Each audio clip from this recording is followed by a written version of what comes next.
नमस्कार दोस्तों, स्वागत है आपका अपने YouTube चैनल पीसीबी हैक्स में। आज हम बात करने वाले हैं आईआर सेंसर के बारे में। जैसे कि आप देख रही है हमारा आईआर सेंसर है।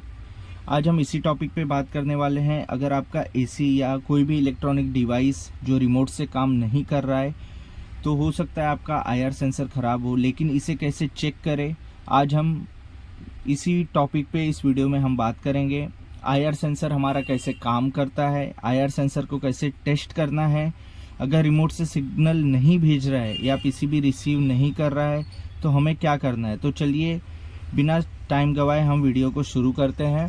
सबसे पहले अगर आपने अभी तक हमारे चैनल को सब्सक्राइब नहीं किया है तो सब्सक्राइब कर दे, बेल आइकन दबा दे ताकि आपको हर नई वीडियो का नोटिफिकेशन मिलता रहे। अब हम बात करने वाले हैं आईआर सेंसर के बारे में। आपको पीसीबी में 3 टाइप्स के आईआर सेंसर देखने को मिलेंगे। सबसे पहला एक ये होता है, दूसरा ये हमारा जो कॉमन सब में लगता है ये है, और उसके बाद जो हमारा एक लगता है जो हमारे सैमसंग के पीसीबी में लगता है। सबसे ज़्यादा हमारा कॉमन ये वाला सेंसर चलता है और ये हमारा सैमसंग में लगने वाला एक आईआर सेंसर होता है। ये हमें 3 टाइप के आईआर सेंसर देखने को मिलते हैं। सबसे पहले हम बात करेंगे आईआर सेंसर क्या है और कैसे काम करता है। ये हमारा आईआर सेंसर है, इसे हम इंफ्रारेड रिसीवर भी कहते हैं। ये जो इंफ्रारेड सिग्नल होता है उसको पीसीबी के माइक्रो कंट्रोलर तक भेजता है। उसके बाद इसके अंदर हमारी 3 पिनें होती है आईआर सेंसर के अंदर।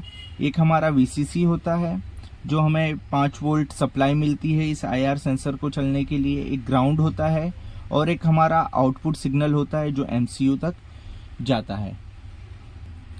कभी भी आपके पास आईआर सेंसर रिलेटेड प्रॉब्लम आए या जैसे कि आपका रिमोट काम नहीं कर रहा है तो हमें किस तरह से उसे चेक करना है। तो सबसे पहले आपको देखना है कि सभी पीसीबी में जो हमारे 3 टाइप्स के आईआर सेंसर लगे होते हैं सभी के वीसीसी, ग्राउंड और जो हमारा सिग्नल आउटपुट होता है वो सभी के अलग अलग होते हैं। अब बात की जाए इस पिन की, ये आईआर सेंसर की, तो इसमें जो हमारा ग्राउंड होगा ये पिन हमारी ग्राउंड होगी और ये हमारा वीसीसी होगा, और उसके बाद जो हमारा ये बचा ये हमारा सिग्नल आउटपुट होगा। ठीक इसमें भी पीसीबी में हमारा ये जो देख रहे हैं आप यहाँ पे ये हमारा ग्राउंड है, बीच की पिन हमारी वीसीसी है जिस पे हमारे 5 वोल्ट आते हैं और ये हमारा सिग्नल आउटपुट है। ठीक इसी तरह ये जो हमारा आईआर सेंसर होता है स्टील का, इसमें जो होता है ये हमारा ग्राउंड होता है, ये हमारा वीसीसी होता है, ये हमारा सिग्नल आउटपुट होता है। और जो हमारे सैमसंग की पीसीबी में लगती है उसमें जो हमारा ये होता है हमारा ग्राउंड होता है, साइड की पिन हमारी ग्राउंड होती है। उसके बाद ये हमारा वीसीसी होती है बीच की पिन, और साइड की पिन हमारी वोल्टेज आउटपुट होती है जो हमारा सिग्नल जाता है माइक्रो कंट्रोलर तक। कभी भी आपके पास रिमोट सेंसिंग का प्रॉब्लम आए तो सबसे पहले आपको रिमोट को चेक करना है। रिमोट को चेक करने के लिए आपको कैमरे के सामने ले जाके इसे बटन को हमें कैमरा के सामने दबाना है। जैसे कि आप देख रहे हैं यहाँ पे हमारी जो आईआर सेंसर का एलईडी है, बटन दबाएंगे तो ये हमारी एलईडी ब्लिंक हो रही है, तो ये हमारी रिमोट सही है। अगर आपकी ये एलईडी ब्लिंक नहीं हो रही है तो ये आपका रिमोट का भी प्रॉब्लम हो सकता है। सबसे पहले आपको रिमोट को चेक करना है, उसके बाद हमें पीसीबी में जाके काम करना है।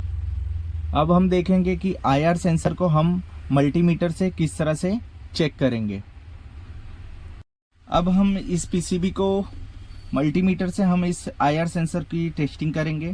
पीसीबी को ऑन कर देते हैं। ये जैसे कि मैंने आपको शुरुआत में बताया हमारा ग्राउंड है, ग्राउंड से हम वीसीसी पे बीच में हम वोल्टेज चेक करेंगे तो हमें ग्राउंड और वीसीसी के बीच में 5 वोल्ट हमारा होना चाहिए। उसके बाद हमारी जो आउटपुट पिन को चेक करेंगे, ये हमारा हमें 5 वोल्ट आउटपुट दिखा रहा है। अब हमें क्या करना है कि ये जो हमारी आउटपुट है जो दिखा रही है उसे हम रिमोट से बंद चालू करेंगे। जैसे कि हम रिमोट से बंद चालू कर रहे हैं, आप देख रहे हैं कि हमारा यहाँ वोल्टेज में भी फ्लक्चुएशन हो रहा है। अगर इस तरह से आपका वोल्टेज फ्लक्चुएशन हो रहा है तो अगर हमारा ये वोल्टेज फ्लक्चुएशन हो रहा है तो हमारा ये आईआर सेंसर ओके है। अगर ये हमारी वोल्टेज फ्लक्चुएशन फिक्स है, किसी भी तरह का वोल्टेज फ्लक्चुएशन नहीं हो रहा है, तो हमारी ये IR सेंसर खराब है। और एक होता है जो हम इसे DSO मीटर होती है, हमारी जो DSO मशीन होती है, उससे भी हम आउटपुट पिन को, हमारी जो PWM सिग्नल आ रही है नहीं आ रही है, उससे भी हम चेक कर सकते हैं।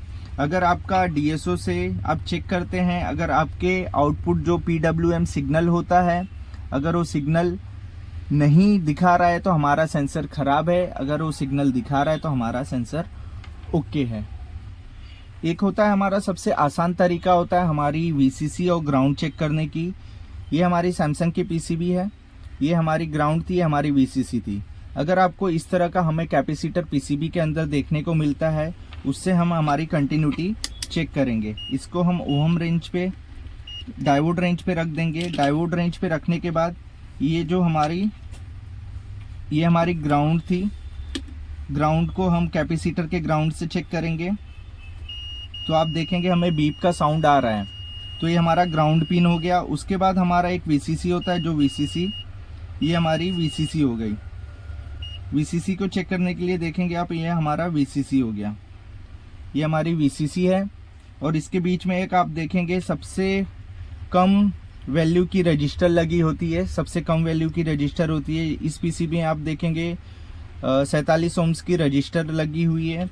ठीक इस PCB में अगर मैं आपको बता दूं तो यहाँ पे हमें 100 ओम्स की रजिस्टर बीच में लगी हुई मिलेगी। ये हमारा VCC और ग्राउंड चेक करने का तरीका है कि हमारा VCC पिन कौन सा है और हमारा ग्राउंड पिन कौन सा है। इसके बाद हम बात करेंगे, अगर IR सेंसर भी हमारा ठीक है लेकिन PCB कुछ भी रिस्पॉन्स नहीं कर रही है, तो IR सेंसर का जो आउटपुट होता है वो हमारे MCU तक पहुंच रहा है या नहीं पहुंच रहा है, ये आपको चेक करना है। अगर आपका ट्रैक भी बीच में से कटा हुआ रहेगा तो उसे जंपर मार के सही कर सकते हैं। कई PCB में क्या होता है कि इसमें एक पुल अप रजिस्टर लगा होता है जिसे हमें चेक करना होता है। PCB में जो हमारी पुल अप रजिस्टर होती है वो 4.7K से लेके 15 से 20K की रजिस्टर लगी होती है। अगर आपकी वो रजिस्टर भी अगर आपकी वो ख़राब हो जाएगी तो भी हमारा रिमोट कैच नहीं करेगा। इसमें देखेंगे हमारी लो वैल्यू की रजिस्टर लगी है, अगर ये भी हमारा रजिस्टर अगर ख़राब हो जाएगा तो भी हमारा ये IR सेंसर काम नहीं करेगा। कई बार हमें ऐसे भी प्रॉब्लम देखने को मिलते हैं जो हमारे सारे वोल्टेजेस बराबर होते हैं और हमारी जो आउटपुट जो हमारी सिग्नल की वोल्टेज होती है वो भी बराबर होती है, उसके बाद भी हमें रिमोट का फॉल्ट मिलता है।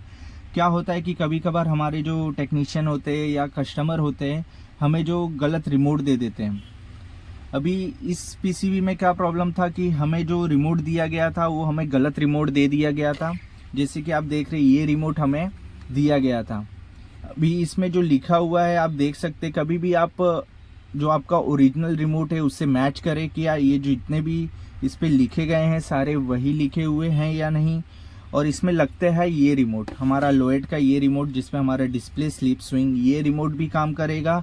उसके बाद हमारा एक रिमोट होता है हमारा वोल्टस का लगता है, एक हमारे ये रिमोट भी इसमें काम करेगा। ये गलत रिमोट दे देने के वजह से भी कई बार हमारे रिमोट काम नहीं करता है, जिस वजह से हमें कई प्रॉब्लम देखने को मिलती है। अभी इस PCB में हमने ये रिमोट को मैच कर दिया है, ये हमारा रिमोट इसमें काम करेगा।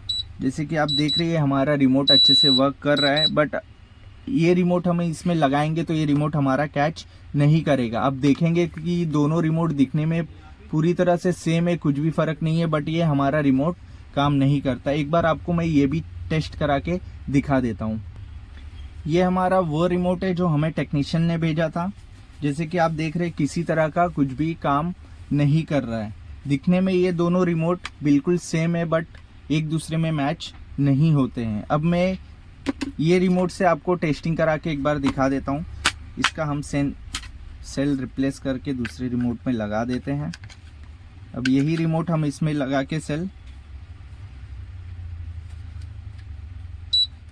देख रहे हैं बीप का साउंड आ रहा है और ये हमारा रिमोट इसमें कैच हो रहा है। कई बार ऐसा भी प्रॉब्लम हमें आ जाता है कि सब कुछ सही होने के बाद भी हमें लास्ट में पता चलता है कि हमारा रिमोट में प्रॉब्लम है। हमारे पास इसी तरह की कई पीसीबी आती है, बट हमें 80% पीसीबीओ का पता होता है कि किसमें कौन सा रिमोट मैच होता है, कौन सा रिमोट नहीं मैच होता है, तो काम करने में काफ़ी आसानी होती है। अगर आप भी नए टेक्नीशियन हैं, अब भी इसी तरह का प्रॉब्लम आ रहा है, बाद में आपको पता चले कि हमारा रिमोट ही दूसरा है, तो बहुत हमारा टाइम ख़राब होता है। इस तरह इन सब चीज़ों से बचने के लिए आपको सही नॉलेज होना चाहिए। तो दोस्तों, आज के वीडियो में हमने सीखा कि आईआर सेंसर कैसे काम करता है, आईआर सेंसर की टेस्टिंग कैसे करें, अगर पीसीबी रिस्पॉन्स नहीं कर रहा है तो क्या करें। अगर आपको वीडियो पसंद आई हो तो लाइक और शेयर करें, और ऐसे ही पीसीबी रिपेयरिंग और इलेक्ट्रॉनिक टिप्स के लिए चैनल को सब्सक्राइब करें। मिलते हैं अगले वीडियो में। Thank you so much.